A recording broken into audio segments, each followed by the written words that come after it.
우리는 사실은 핵무기를 보유할 수 있죠. 미국이 북한의 핵무기를 인정해주는 이 서명문에 사인을 하게 되는 순간 핵 도미노 현상이 발생을 합니다. 공포의 균형을 맞추기 위해서라도 우리는 핵무기를 가질 수밖에 없습니다. 일본도 마찬가지죠.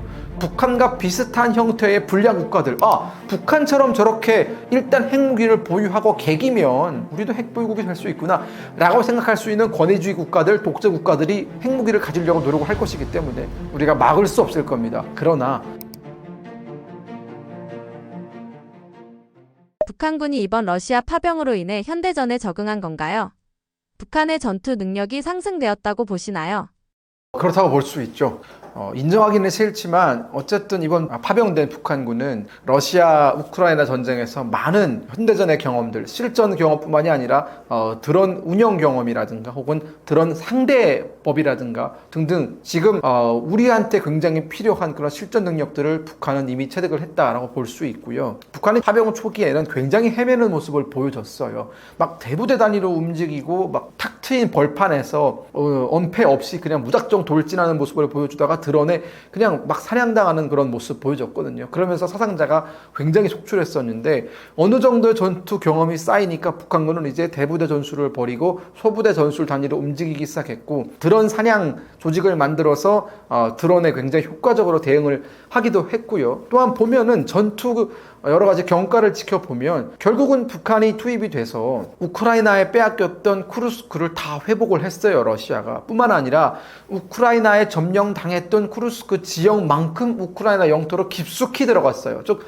2배의 영토를 획득을 한 거거든요. 그만큼 북한군이 세운 전투 성과가 무시할 수 없다라는 걸 우리가 좀 경계심을 가지고 지켜봐야 되는 부분이 있습니다. 또 여기에 더해서 포병 운영이라든가 즉 전장에서 마냥 보병만 가지고 돌격을 하는 게 아니라 포병과 보병이 어떻게 제병 합동 전술을 어떻게 펼치느냐, 그리고 또한 뭐 전자전 능력 어떻게 하느냐, 드론 재민 기술을 어떻게 하느냐, 운송은 어떻게 하느냐, 보급은 어떻게 하느냐 전장에, 그리고 부상당한 장병을 후송할 때는 또 어떻게 하느냐, 이런 정말 현대전에 필요한 어떤 그 실전 경험을 북한이 가져갔기 때문에 물론 그 실전 경험을 가져가는 숫자가 한 2만 명에 불과하지만 그들이 북한에 돌아가서 우리가 러시아에서 이렇게 싸웠다 이런 것들을 전수해주면 담을 한 60% 정도라도 북한군에 다 이게 퍼지지 않겠습니까? 아주 위협적이라고 볼 수 있죠. 북한 병사들이 러시아 전선에서 전사자로 돌아왔을 때 김정은은 이를 영웅화하며 치켜세웠습니다. 각본대로 잘 짜여진 체제 강화를 위한 쇼는 잘 마친 걸까요?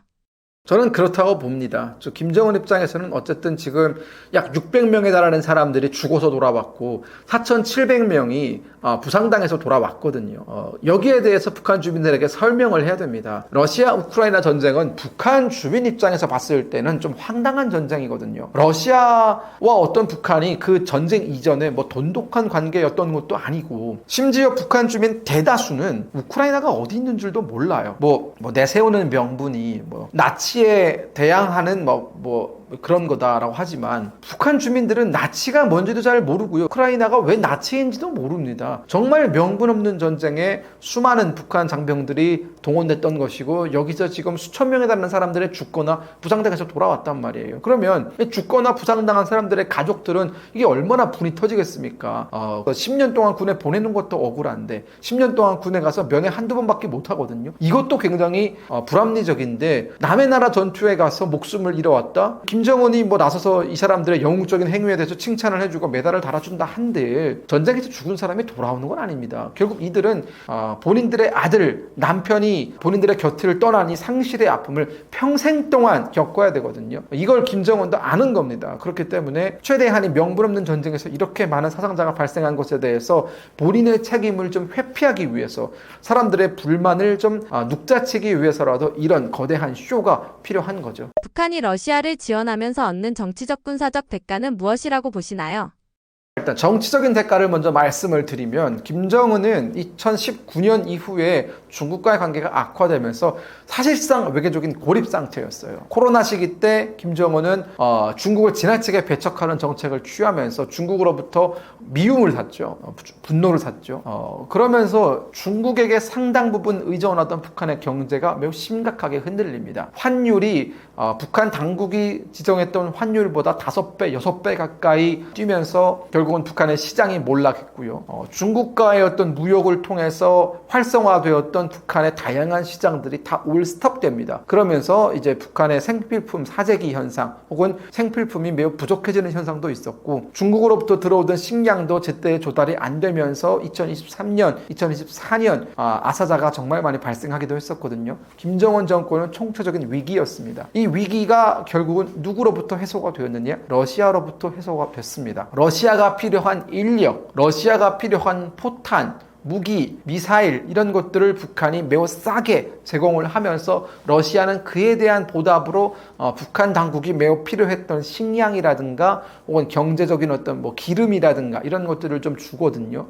상부상조가 되는 겁니다. 이러면서 정치적으로 북한 당국에게 호흡기를 달아준 게 러시아였다라는 생각이 들고요. 군사적으로는 더 의미가 있죠. 지금 북한이 5,000톤급 구축함을 1년에 2척씩 뽑아내겠다라고 호언장담하고 있어요. 5,000톤급 구축함을 1년에 2척씩 뽑아낼 수 있는 나라는 그렇게 많지 않습니다. 우리나라도 사실 그거 못해요. 사실 북한이 그걸 한다라는 거 아닙니까? 물론 그 군함의 완성도는 우리나라의 세종대왕급 여러 가지 이지스함보다는 훨씬 뒤떨어질 겁니다. 하지만 이런 대형 배수량의 구축함을 북한도 뽑아낼 수 있다는 건 그런 기술을 러시아가 제공해 주었다는 것 뜻하거든요. 이런 점들은 우리가 좀 유념해 봐야 된다. 또한 정말 중요한 것, 드론 기술. 러시아도 전쟁 초기에는 우크라이나의 어떤 드론에 상당히 심각한 피해를 입었지만 지금 러시아는 드론 기술이 비약적으로 발전해서 그만큼 당했던 피해를 되돌려주고 있거든요. 그런 드론 기술들을 북한에 다 전수해주고 있습니다. 각종 공격 드론, 정찰 드론, 자폭 드론 이런 것들이 북한에 다 들어오고 있거든요. 북한군 현대화가 러시아로부터 들어온 자원에 의해서 진행되고 있다는 건 우리 입장에서는 매우 경계해야 되는 사안인 건 맞습니다. 러우 전쟁이 종식되어야 북미 관계가 시작된다고 보시나요?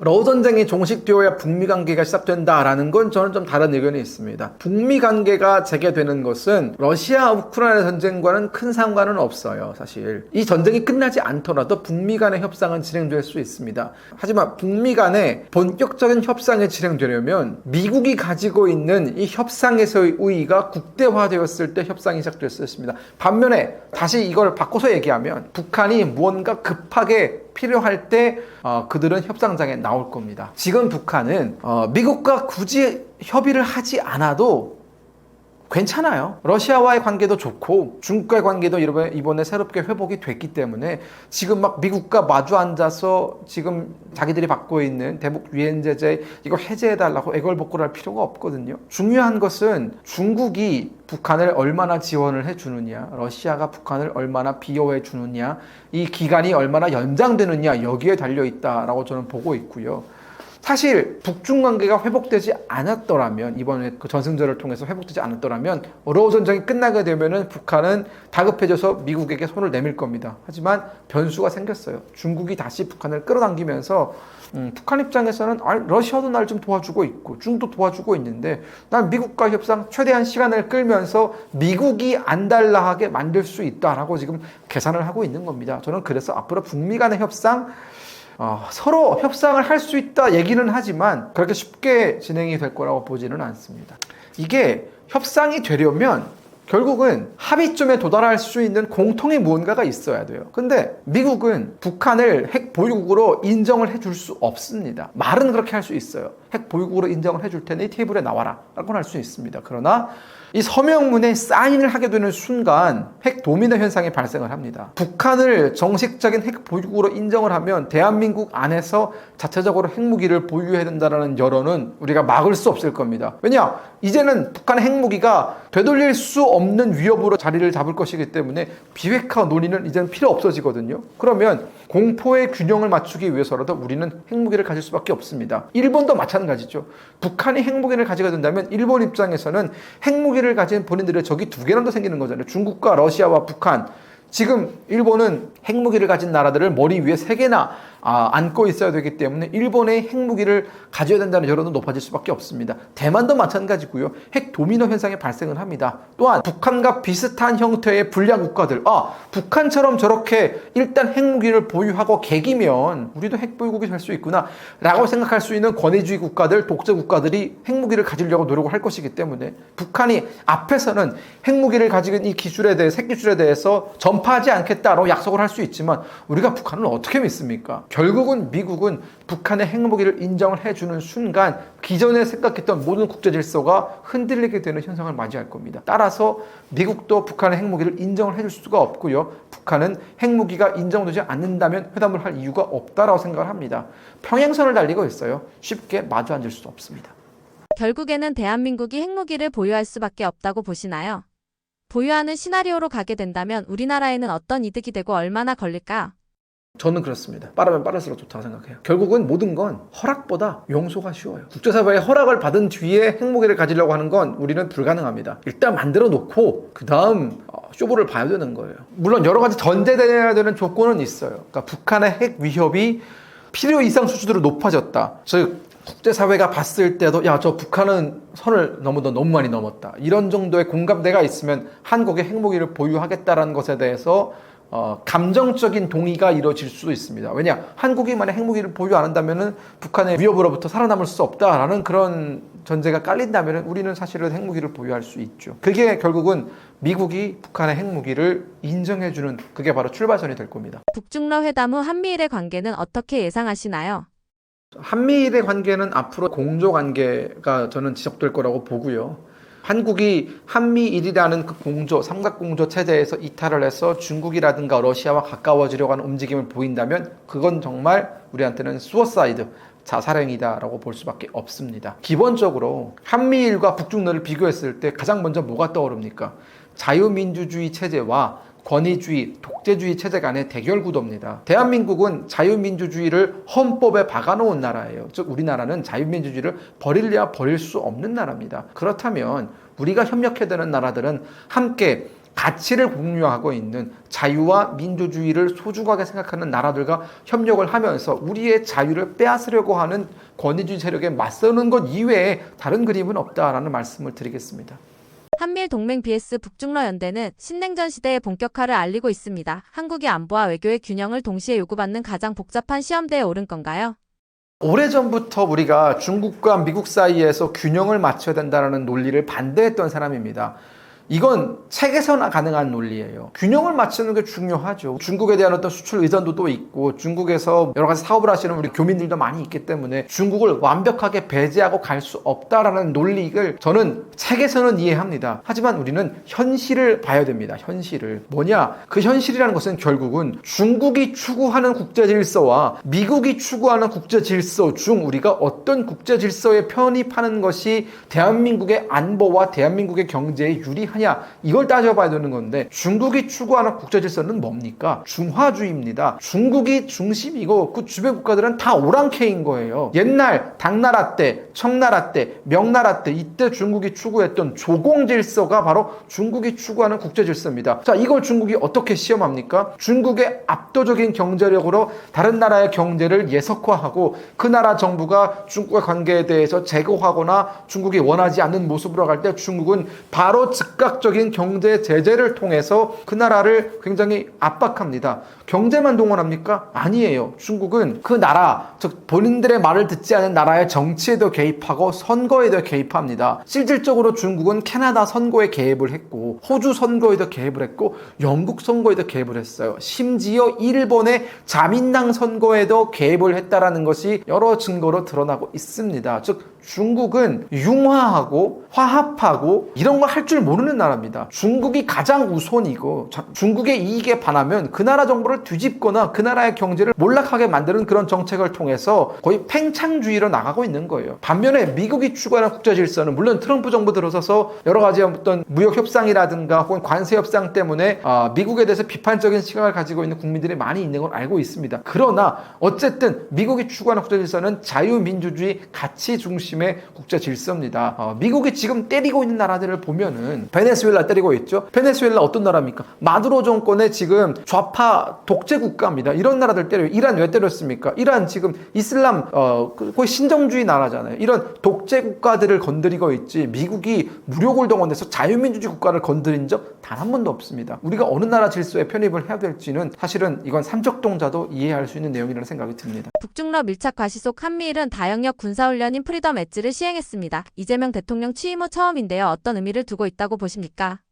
이재명 대통령이 결국은 당대표 시절 때는 더불어민주당이라든가 이런 좌파에 속해 있는 사람들은 미국과의 관계에 대해서 탐탁하게 생각하는 사람들도 있고 민노총이라든가 다른 여러 가지 어떤 굉장히 강경한 노선을 취하고 있는 이 좌익 세력은 주한미군 나가라, 미군 필요 없다, 반미구호 이런 거 외치고 있거든요. 심지어 7월 27일부터 29일까지는 민노총이 뉴욕의 한복판에서 반미 시위도 하고 그 민노총이 주관했던 뉴욕 한복판에서의 반미 시위에는 저기 하마스를 지지하는 단체도 왔었고 예멘 후티 반군을 지지하는 단체도 와가지고 서로 공동으로 뭔가 반미 이런 거 했었거든요. 그러나 어떤 정치 세력으로서 반미 구호를 외치는 건 우리가 자유민주주의 국가이기 때문에 용인할 수 있다고 쳐요. 저도 그 사람들이 반미 구호를 외치는 거에 대해서는 표현의 자유가 있기 때문에 허용할 수 있습니다. 그러나 대통령이 되어서도 그런 구호를 외치고 그런 구호에 동승하는 것은 저는 반대합니다. 다행스럽게도 현재까지는 이재명 정부는 반미적인 모습을 보여주지 않고 있고, 즉 좀 깨달았다고 봐요. 그러니까 야당으로서 포지션에 있을 때에 바라보는 국제 질서와 대통령이 된 이후에 바라보는 국제 질서는 다르다라는 것을 좀 깨달은 면이 있는 것 같고,